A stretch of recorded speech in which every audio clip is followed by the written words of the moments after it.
준호의 결혼식 날 순백의 웨딩드레스를 입은 리에는 천사처럼 미소 지었다. 하객들은 모두 그녀의 아름다움에 감탄했고 시댁 식구들은 우리 며느리 참 착하게 생겼네라며 흐뭇해했다. 하지만 나만은 알아챘다. 그 미소 뒤에 감춰진 차갑고 계산적인 눈빛을.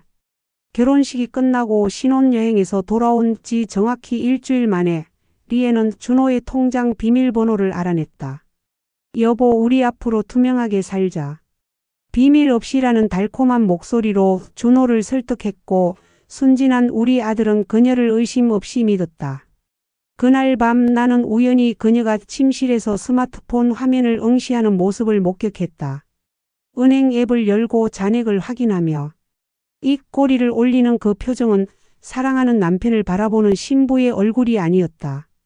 마치 사냥감을 포획한 맹수의 눈빛이었다. 결혼 한 달째부터 리엔의 소비는 노골적으로 늘어났다. 명품 가방, 고급 화장품, 값비싼 액세서리들이 하나둘 집안을 채워갔다. 준호가 조금만 아끼자고 조심스럽게 말하면 그녀는 눈물을 글썽이며 나를 사랑하지 않는 거야? 라며 대려 공격했다. 준호는 그럴 때마다 죄책감에 사로잡혀 더 많은 카드를 건넸다. 나는 며느리의 방을 청소하다가 서랍 속 메모장을 발견했다. 거기엔 우리 집안의 재산 목록과 준호의 월급, 카드 한도까지 빼곡히 적혀 있었다. 심지어 6개월 안에 5천만 원 확보, 1년 내 부동산 명의 이전 계획이라는 끔찍한 메모도 있었다. 손이 떨렸다. 이건 사랑이 아니라 범죄였다. 계획적이고 치밀한 사기였다. 남편에게 보여주자 그는 증거가 확실해? 라며 오히려 나를 의심했다. 아들 행복한데 왜 트집 잡아? 라는 말에 가슴이 무너졌다. 준호는 여전히 리엔을 믿으며 엄마가 오해하신 거예요 라고 그녀를 감쌌다. 리엔은 시부모 앞에서 눈물 연기를 하며 제가 뭘 잘못했나요? 라고 떨리는 목소리로 물었다. 완벽한 피해자 코스프레였다. 그날 밤 나는 홀로 거실에 앉아 창밖을 바라봤다. 달빛 아래 우리 집은 평화로워 보였지만 그 안에는 이미 독이 퍼지고 있었다. 준호의 행복한 미소 뒤에서 그의 미래가 서서히 무너지고 있다는 걸 나만 알고 있었다. 이대로 둘 수 없어. 반드시 막아야 해. 나는 다짐했다. 하지만 어떻게? 아직 방법을 찾지 못한 채 불안한 밤은 깊어만 갔다. 결혼 3개월째 준호의 삶은 완전히 무너지기 시작했다. 매일 아침 울리는 독촉 전화, 쌓여가는 카드 명세서, 빨간 글씨로 가득한 연체 문자들. 준호는 출근길 지하철에서도 휴대폰을 꺼낼 수 없었다. 화면을 켤 때마다 쏟아지는 알림에 손이 떨렸다. 고객님, 최종 납부 기한이 3일 남았습니다. 연체 이자가 발생했습니다. 신용등급이 하락했습니다. 문자는 끝없이 날아왔고 준호는 점점 현실감을 잃어갔다. 회사에서도 집중할 수 없었다. 동료들의 점심 약속도 거절하고 혼자 편의점 김밥으로 끼니를 때웠다. 지갑에 남은 돈은 고작 10,000원. 카드는 모두 한도 초과로 막혔다. 리에는 여전히 달콤했다. 여보, 걱정하지 마. 내가 아껴 쓸게. 우리 함께 극복하자. 그녀는 준호의 손을 잡으며 눈물까지 보였다. 하지만 그날 저녁 준호가 야근하는 사이 리에는 백화점 VIP 라운지에서 친구들과 샴페인을 마시며 웃고 있었다. 새로 산 명품 가방을 자랑하며 셀카를 찍는 그녀의 인스타그램 스토리를 준호는 알지 못했다. 밤마다 준호는 자기 방에서 명세서를 펼쳐놓고 계산기를 두드렸다. 이번 달 카드값 380만 원, 다음 달 450만 원, 그 다음 달.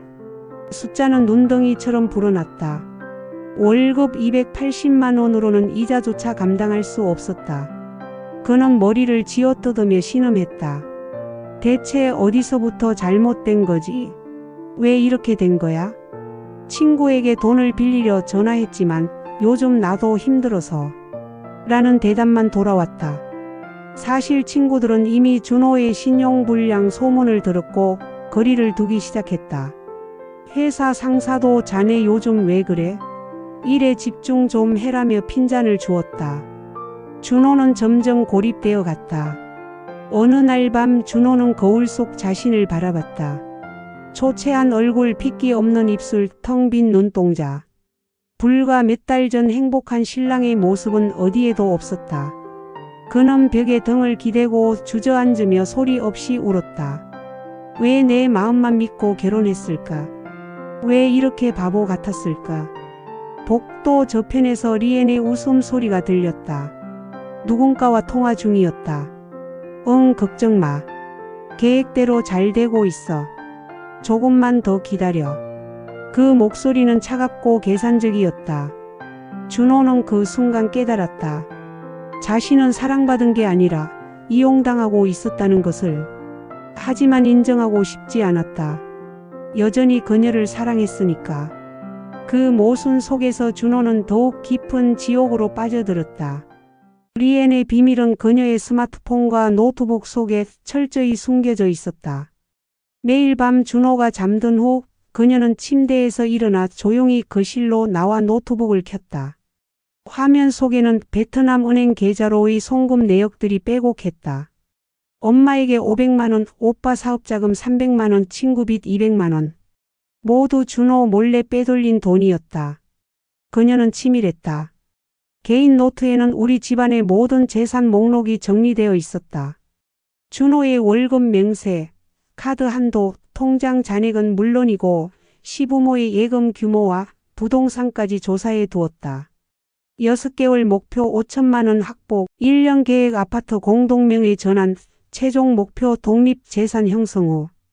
그 뒤는 적혀 있지 않았지만 충분히 짐작할 수 있었다. 어느 날 오후 나는 며느리 방을 청소하다가 책상 서랍을 열었다. 거기서 그 노트를 발견한 순간 온몸에 소름이 돋았다. 손이 떨려 노트를 제대로 잡을 수조차 없었다. 이건 결혼이 아니라 사기야. 나는 중얼거렸다. 페이지를 넘길수록 그녀의 계획은 더욱 정교하고 냉혹했다. 더 충격적인 건 그녀의 메신저 대화였다. 노트북이 켜진 채로 방치되어 있었고 나는 우연히 화면을 보게 되었다. 베트남어로 된 대화들. 번역기를 돌려보니 바보 같은 한국 남자 덕분에 돈 모으기 쉽네. 시어머니는 의심 많지만 아들이 날 믿으니까 문제없어. 조금만 더 참으면 큰돈 손에 넣어 같은 내용들이었다. 나는 증거를 사진으로 찍어 남편에게 보여줬다. 남편은 얼굴이 새하얗게 질렸지만 그래도 확실한 건가? 오해일 수도 하며 머뭇거렸다. 준호에게도 보여줬다. 준호는 한참을 말없이 화면을 응시하더니 엄마 이거 어디서 난 거예요? 남의 사생활을 왜 뒤지세요? 되려 나를 비난했다. 리엔이 그의 마음을 완전히 장악하고 있었다.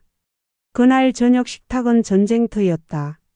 리엔은 눈물을 글썽이며 저를 믿지 못하시나요? 제가 가족을 도운 게 죄인가요? 라며 떨리는 목소리로 항변했다. 완벽한 연기였다. 준호는 그녀의 손을 꼭 잡으며 괜찮아. 내가 지켜줄게라고 속삭였다. 나는 무력했다. 증거를 보여줘도 진실을 말해도 아무도 믿지 않았다. 리엔은 여전히 집안에서 당당했고 오히려 나를 며느리를 괴롭히는 시어머니로 몰아갔다. 그날 밤 나는 홀로 방에 앉아 눈물을 흘렸다. 준호야, 언제쯤 내가 진실을 알게 될까? 그때는 이미 너무 늦은 건 아닐까? 불안과 분노, 무력감이 뒤섞인 채 밤은 깊어갔다. 하지만 나는 포기할 수 없었다. 반드시 우리 아들을 구해내야 했다. 공기가 무거워졌다. 리엔의 배신이 드러난 후 우리 가족은 매일 밤 거실에 모여 앉아 대책을 논의했다. 하지만 남편은 한숨만 내쉴 뿐이었다. 이럴 때 어떻게 해야 하는 거야? 남편은 소파에 깊숙이 몸을 묻은 채 천장만 바라봤다. 이혼하면 위자료는 어떻게 되고 빚은 누가 갚고. 생각만 해도 머리가 아파. 나는 분노로 떨리는 손을 꽉 쥐었다. 당신은 왜 그렇게 무기력해요? 우리 아들이 지금 무너지고 있잖아요. 남편은 대답 없이 고개를 돌렸다. 그의 침묵이 더 화가 났다. 준호는 더 심각했다. 매일 새벽 2시가 넘어서야 잠들고 아침엔 눈이 퉁퉁 부어 일어났다. 회사에서도 실수가 잦아졌다. 상사에게 불려가 경고를 받았고 동료들은 그를 피하기 시작했다. 준호야, 밥 먹어야지. 내가 말했지만 준호는 숟가락을 들다 말고 멍하니 앉아 있었다. 엄마, 나 왜 이렇게 됐을까? 내가 뭘 잘못한 거야? 그의 목소리는 떨렸다. 리에는 여전히 태연했다. 아침마다 화장을 하고 커피를 마시며 마치 아무 일도 없는 것처럼 행동했다. 증거를 들이댔을 때도 그녀는 울며 변명했다. 오해예요. 가족을 도우려고 그랬어요. 저도 힘들었어요. 힘들었다고? 나는 참지 못하고 소리쳤다. 내가 뭐가 힘들어? 우리 아들 인생을 망가뜨리면서 명품 가방 사고 고급 레스토랑 다니는 게 힘든 거야. 리에는 눈물을 흘리며 방으로 들어갔다. 하지만 나는 알고 있었다. 방문이 닫히는 순간 그녀는 스마트폰을 꺼내 누군가에게 메시지를 보낼 것이다. 또 다시 거짓말을 만들어낼 것이다. 친구들도 하나둘 준호를 떠났다. 신용불량 소문이 퍼지면서 요즘 힘들다며 돈 좀 빌려달라고 하는 거 아니야? 라는 수군거림이 들렸다. 준호와 10년을 함께한 친구마저 연락을 끊었다. 회사에서도 불이익이 시작됐다. 신용조회에서 불량 기록이 발견되면서 승진 대상에서 제외됐다. 팀장은 차갑게 말했다. 준호 씨 개인 신용 관리도 능력이에요. 회사는 신뢰할 수 있는 사람이 필요합니다. 준호는 그날 밤 내 방문을 두드렸다. 엄마. 그는 더 이상 말을 잇지 못하고 내 품에 안겼다. 30살 어른이 된 아들이 어린아이처럼 울었다. 엄마, 나 어떻게 해야 돼? 친구들도 없고 회사에서도 찍히고 빚은 계속 늘어나고 나는 아들의 등을 쓰다듬으며 이를 악물었다. 이제 우리가 나서야 해. 더 이상 리엔이 우리 가족을 망가뜨리게 둘 수 없어. 준호는 고개를 끄덕였지만 그의 눈빛은 여전히 방황하고 있었다. 그날 밤 거실에는 무거운 침묵만이 흘렀다. 남편은 여전히 소파에 앉아 한숨을 쉬었고 준호는 자기 방에서 홀로 눈물을 삼켰다. 리에는 자신의 방에서 스마트폰을 들여다보며 다음 계획을 세우고 있었다. 집안은 전쟁터가 되었다. 하지만 싸워야 할 적은 밖이 아니라 안에 있었다. 더 이상 참을 수 없었다. 나는 가족 회의를 소집했다. 거실 테이블에 남편 준호 그리고 리엔까지 모두 앉혔다. 테이블 위에는 내가 모은 모든 증거 자료가 쌓여 있었다. 리엔 씨, 이게 뭡니까? 나는 차갑게 물었다. 노트북 화면에는 그녀의 자금 계획표가 떠 있었다. 리엔의 얼굴이 하얗게 질렸다. 어머니, 그건 변명은 필요 없어요. 송금 내역, 대출 기록, 당신이 친구들과 나눈 대화까지 다 있습니다. 나는 서류 뭉치를 그녀 앞에 던졌다. 처음부터 계획된 결혼이었죠. 우리 아들은 당신에게 그저 ATM 기계였던 거예요. 리에는 눈물을 흘리며 무릎을 꿇었다. 죄송해요. 정말 죄송해요. 저도 가족이 힘들어서 어쩔 수 없었어요. 그녀의 연기는 여전히 능숙했다. 하지만 이번엔 통하지 않았다. 가족이 힘들면 남의 가족을 파괴해도 되나요? 내 목소리는 얼음장처럼 차가웠다. 당신 때문에 우리 아들이 신용불량자가 됐어요. 친구들도 잃고 직장에서도 찍혔어요. 이게 사랑이에요? 남편도 이번만큼은 입을 열었다. 리엔 씨 이혼 합의서입니다. 그는 떨리는 손으로 서류를 내밀었다. 여기 서명하세요. 위자료는 청구하지 않겠습니다. 대신 당신이 만든 빚은 당신이 책임지세요. 리에는 서류를 보며 얼굴이 일그러졌다. 안 돼요. 저도 준호를 사랑해요. 그녀는 준호에게 매달렸다. 여보, 나 진짜 사랑했어. 믿어줘. 준호는 그녀의 손을 뿌리쳤다. 사랑? 그의 목소리는 쓰라렸다. 사랑하는 사람한테 이런 짓을 해? 내 통장을 털고 내 명의로 대출받고 친구들한테 나를 바보라고 비웃으면서 나는 리엔이 말을 잊지 못했다. 나는 당신을 정말 사랑했어. 준호의 눈에서 눈물이 흘러내렸다. 처음 만났을 때부터 결혼할 때까지 나는 진심이었어. 근데 당신은 처음부터 나를 이용할 생각이었잖아. 그는 고개를 떨구었다. 이제 끝이야. 서명해. 리에는 마지막으로 울며 애원했다. 한 번만 용서해 주세요. 다시는 안 그럴게요.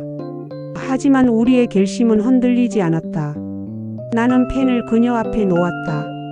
30분간의 침묵 끝에 리에는 떨리는 손으로 서명했다. 펜을 잡은 그녀의 손에서 힘이 빠져나갔다. 서명이 끝나자 나는 말했다. 일주일 안에 짐을 싸서 나가세요. 더 이상 이 집에 발을 들이지 마세요. 리에는 방으로 들어가 짐을 쌌다. 명품 가방, 옷, 액세서리들 모두 우리 돈으로 산 것들이었다. 그녀가 집을 나서는 순간 뒤도 돌아보지 않았다. 택시를 타고 떠나는 그녀의 뒷모습에는 후회도 미련도 없어 보였다. 집에는 침묵이 흘렀다. 준호는 자기 방에 들어가 문을 닫았다. 나는 그의 방문 앞에 서서 속삭였다. 준호야, 이제 어떻게 해야 할지 알아? 문 너머로 준호의 목소리가 들렸다. 엄마, 나 이제 어떻게 살아야 해? 그의 목소리는 부서져 있었다. 우리 손으로 다시 시작할 거야. 나는 단호하게 말했다. 신용회복도 하고 빚도 갚고 다시 일어설 거야. 이번에는 절대 속지 않을 거야. 그날 밤 나는 거실에 혼자 앉아 있었다. 리엔이 앉았던 소파, 그녀가 사용했던 찻잔, 모든 것이 그녀의 흔적으로 남아 있었다. 나는 그것들을 하나씩 쓰레기 봉투에 넣었다. 준호는 아직 신용회복 중이다. 매달 빚을 갚으며 친구들에게 하나씩 연락해 관계를 회복하고 있다. 하지만 마음속 상처는 깊었다. 그는 더 이상 사람을 쉽게 믿지 않았다. 복수의 그림자는 우리 집에 남았다. 언젠가 리엔이 그 대가를 치르기를 바라며 우리는 새로운 삶을 향해 걸음을 내딛기 시작했다.